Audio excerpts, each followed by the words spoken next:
saya dapat pertanyaan yang sangat susah sekali untuk dijawab.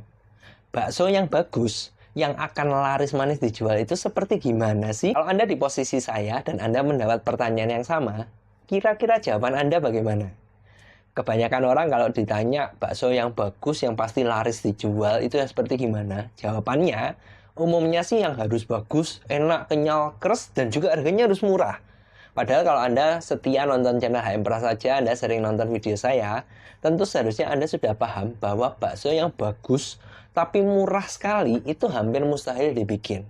Oke lah, kita mungkin masih bisa bikin bakso yang murah dengan kualitas yang bagus. Tapi tentu kan ada batasannya. Tidak mungkin kita bisa baksonya murah sekali menggunakan MDM, harganya seperti pentol cilok tapi keras seperti bakso yang premium. Kan nggak bisa. Sehingga di satu titik kita harus memilih nih, bakso yang bagus itu yang mana? Yang memang yang murah atau yang bagus sekali yang kenyal keras. Nah, kalau seperti ini biasanya orang jadi bingung. Jadi jawabannya seperti apa? Kalau kita mau mencari tahu jawabannya seperti apa, saya ada satu cerita yang menarik. Jadi gini, sebenarnya dua. Saya ceritakan dua deh supaya gambarannya lebih komplit. Yang pertama, saya punya kenalan seorang teman. Jadi dia berjualan bakso di Surabaya. Harganya itu, baksonya dia tuh, aduh ampun deh, mahal sekali. Yang menarik, meskipun dia jual bakso yang mahal sekali, dan kualitasnya yang benar-benar premium, mahal sekali. Yang menarik, dia sekitar jam 2, jam 3 sore itu sudah tutup. Tutupnya itu bukan karena jam operasionalnya selesai, tapi karena baksonya selalu sold out dan itu setiap hari. Nah, jadi bayangkan teman saya tadi jualan bakso yang mahal, dia sampai siang menjelang sore aja sudah habis. Dan ini tidak terjadi di satu doang, tapi dia punya beberapa cabang. Dan itu kejadian hampir rata-rata seperti itu. Jadi jam 2, jam 3, kalau saya pernah ngobrol, oke lah, paling sore kamu jam berapa? Dia bilang jam 4, jam 5 tutup, habis, sudah bersih-bersih. Nah, kalau sudah seperti ini kan, bisa dibilang mematahkan anggapan banyak orang bahwa kalau mau baksonya jualannya itu rame, harus yang murah sekali. Nah, sehingga satu kesimpulan yang bisa kita dapat, apakah memang bakso yang bagus itu selalu harus yang murah? Padahal tadi menurut cerita dari teman saya, dia bikin bakso yang mahal. Saya tahu harganya dan itu mahal sekali. Tapi laris. Nah, kalau sudah gini gimana? Oke, itu cerita yang pertama. Cerita yang kedua, beberapa video yang lalu, saya sempat membahas bahwa saya ketemu dengan salah seorang guru saya, dan dia kebetulan kerjasama dengan konsultan. Kasusnya agak beda nih, sosis. Ya kan, kalau Anda mungkin agak-agak ingat, kalau Anda belum nonton nggak apa, saya ceritakan sedikit. Jadi ada perusahaan baru untuk dia survei kualitas sosis apa yang diterima. Dan yang menarik dari hasil surveinya, bukannya yang kualitas yang bagus, yang enak, jadi tidak seperti bakso teman saya, yang premium, yang bagus, yang disukai, tapi malah yang tidak terlalu bagus, tidak terlalu enak, itu malah disukain. Nah, kalau sudah seperti ini kan jadi bingung. Satu sisi, cerita teman saya tadi, karena dia baksonya premium, enak, itu laris manis. Di satu sisi, ada survei yang membuktikan bahwa di daerah yang disurvei, yang kualitasnya bagus itu belum tentu disukai, malah orang lebih suka yang biasa. Nah, kalau sudah seperti ini, kembali nih ke pertanyaan awal. Bakso yang bagus, yang pasti laris manis, disukai orang, dijual laris manis itu yang seperti apa? Terus jawabannya gimana nih kalau seperti ini? Nah, kalau saya ditanya kembali, bakso yang bagus, yang pasti laris manis, dijual itu yang seperti apa? Jawaban saya selalu satu. Anda harus bikin bakso yang akan disukai oleh calon pembeli Anda.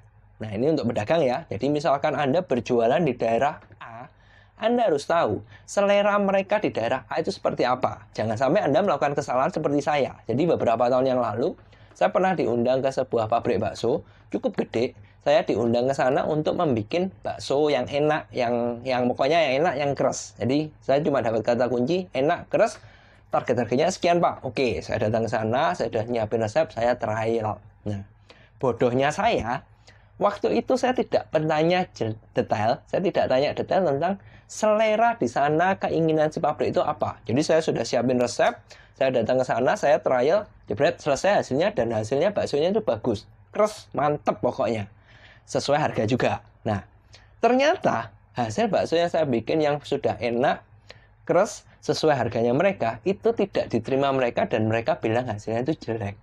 Kok bisa? Saya pun kan bingung kan, akhirnya saya tanya, kok bisa jelek dari mana? Mau dicoba, kita coba bareng, keras. Nah, ternyata kesalahan sepele, kesalahan bodoh yang saya lakukan adalah bakso yang saya bikin itu bakso yang teksturnya padat, dimana saya asumsi Karena di daerah saya orang-orang suka bakso yang padat, maka bakso yang enak, yang bagus, itu tentu yang padat dan keras.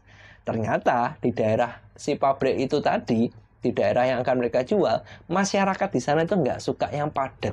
Mereka sukanya tuh yang empuk, yang dipencet tuh bisa sampai gini. Jadi kalau padat kan mungkin begini doang nih.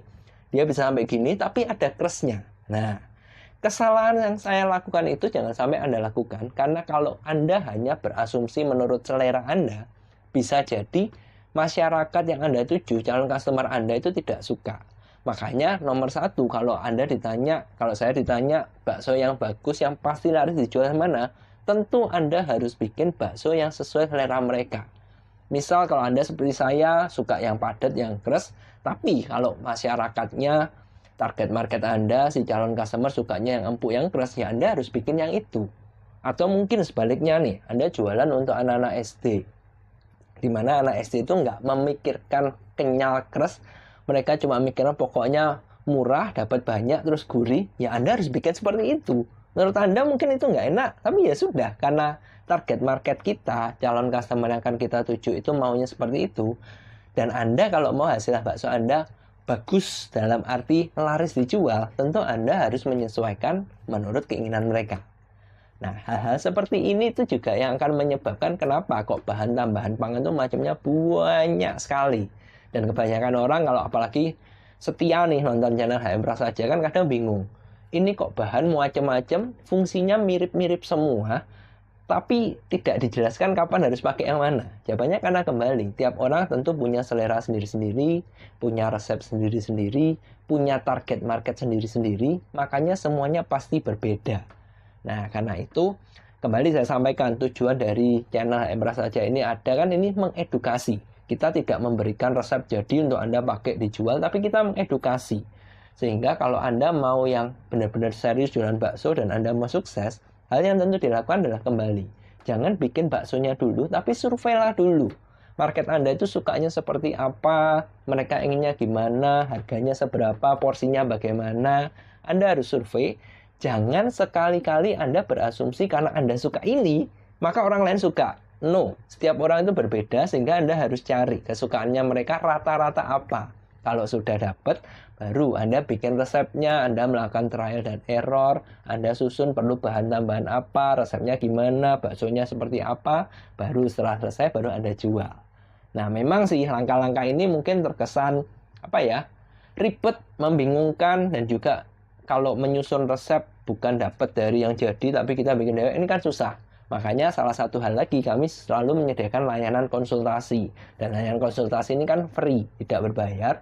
Sehingga ini seharusnya bisa membantu Anda. Jadi langkah yang harus dilakukan menurut saya nih ya, langkah yang harus Anda lakukan kalau Anda mau jualan atau bikin bakso yang bagus dan pasti laris, survei dulu deh. Target market Anda, calon customer Anda sukanya seperti apa, baru Anda mundur, Anda bikin resepnya bagaimana. Kalau Anda bingung, silakan konsultasi, pasti dibantu.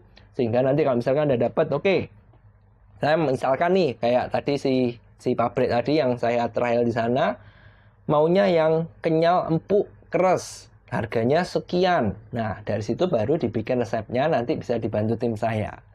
Oke, itu kalau versi saya, bagaimana membuat bakso yang bagus, yang pasti laris dijual. Nah, kalau mungkin Anda punya versi yang lain, kira-kira bakso seperti apa? Komen ya, saya mau tahu kira-kira pandangan Anda seperti apa, dan mungkin bisa jadi kita bisa saling berbagi supaya orang yang lain bisa mendapatkan lebih banyak insight, lebih banyak masukan, supaya hasil baksonya lebih pasti lagi larisnya seperti apa.